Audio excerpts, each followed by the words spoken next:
इसे और मारो इसे, ये इसी लायक है।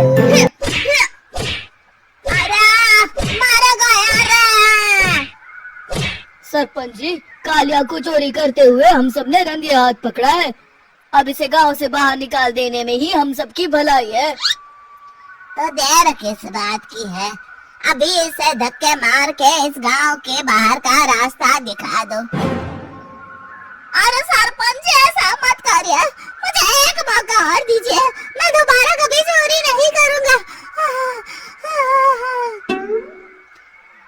लेकिन गांव वाले उसकी एक नहीं सुनते और उसे मार मार के गांव की सीमा के बाहर निकाल देते हैं। मेरी कमर दर्द के मारे मेरी जान निकली जा रही है। कमबख्तों ने जम के धुलाई की है मेरी। अरे भगवान करे इनके गांव में भूचाल आ जाए, धरती फट जाए और सब गांव वाले उसमें समा जाए। चलते चलते कालिया जंगल में पहुंच जाता है। उसे वहाँ एक प्रयोगशाला दिखाई देती है। अरे इस जंगल में ये अजीब सा दिखने वाला घर किसने बनाया है, चल कर देखना पड़ेगा। कालिया प्रयोगशाला के पास चला जाता है। दो वैज्ञानिक प्रयोगशाला में बातें कर रहे होते हैं। बधाई हो डॉक्टर चमन, आखिरकार हम दोनों ने मिलकर एक ऐसी घड़ी का आविष्कार कर लिया है जिसे पहनकर कोई भी इंसान गायब हो सकता है। हाँ, तुमने बिल्कुल सही कहा डॉक्टर जर्माटो। अब कल सुबह ही हम इस जंगल से निकल जाएंगे, लेकिन उससे पहले आज रात के खाने का बंदोबस्त करते हैं। हाँ, मुझे तो बड़ी जोरों से भूख लगी है, चलो चलते हैं। दोनों वैज्ञानिक वहाँ से चले जाते हैं।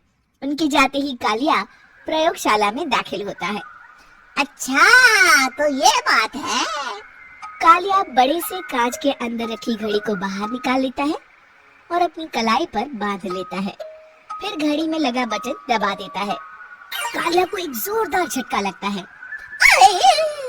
कालिया अपने आप को आईने में देखता है तो उसका पूरा शरीर पूरी तरह से गायब हो चुका होता है। अब तो जो चाहे वो कर सकता हूँ। सबसे पहले मैं उन सभी को सबक सिखाऊंगा। गाँव वालों, मैं आ रहा हूँ। कालिया गांव की ओर चल पड़ता है। थोड़ी देर के बाद दोनों वैज्ञानिक वहां आते हैं। अरे ये क्या, लगता है कोई हमारी घड़ी चुरा कर ले गया है। ये देखो पैरों के निशान।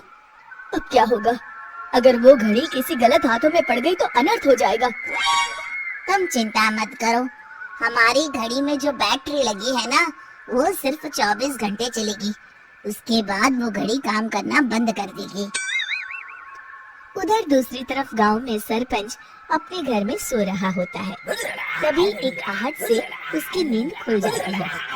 अरे कौन है वहाँ? बड़े मजे से सो रहा है।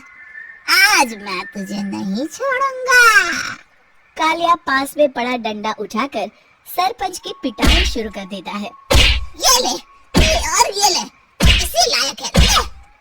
आप मर गए। अरे ये क्या हो रहा है? अरे कोई बचाओ मुझे, मेरे घर में भूत आ गया है। सही कहा, मैं भूत ही तो हूँ, ये ले। अरे भूत जी, मैंने आपका क्या बिगाड़ा है, मुझे छोड़ दीजिए। आपको क्या चाहिए? तेरे घर में जितना भी पैसा है ना, मुझे ला कर दे दे, तब मैं तुझे छोड़ दूंगा और यहाँ से चला जाऊंगा। सरपंच अपनी तिजोरी से पैसे निकालकर एक बड़े कपड़े में बांधकर जमीन पर रख देता है और कालिया वो सारा पैसा लेकर वहाँ से चला जाता है। दूसरी तरफ जमींदार गांव के चौराहे पर खड़ा कुछ लोगों से बात कर रहा होता है। इस कमीने जमींदार ने भी मुझे बहुत पीटा था, इससे भी बदला लेना तो बनता है। हाँ? जमींदार अचानक अपने आप को चांटे मारने लगता है। अरे भाई ये क्या हो रहा है? जमींदार साहब, अब ठीक तो है ना? अरे मुझे नहीं पता भाई।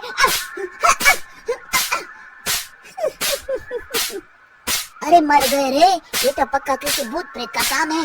जमींदार के अंदर कोई भूत आ गया है। इससे पहले कि ये हमारे अंदर आ जाए, मनोहर भाई अपनी जान बचानी है तो भागो यहाँ से। ये क्या? अरे बाप रे बाप, मुझे तो भूतों से बड़ा डर लगता है। मैं तो चला यहाँ से। अगली सुबह इस घटना से पूरे गांव में दहशत फैल जाती है।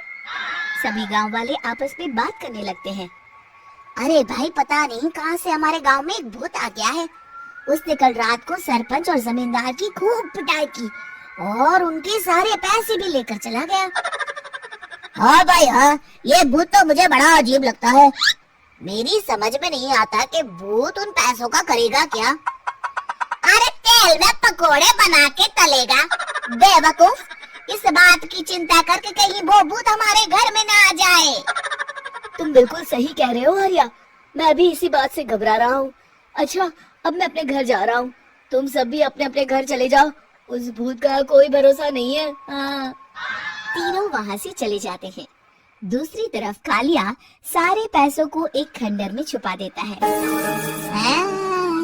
इतने सारे रुपए तो मैंने अपनी पूरी जिंदगी में एक साथ कभी नहीं देखे।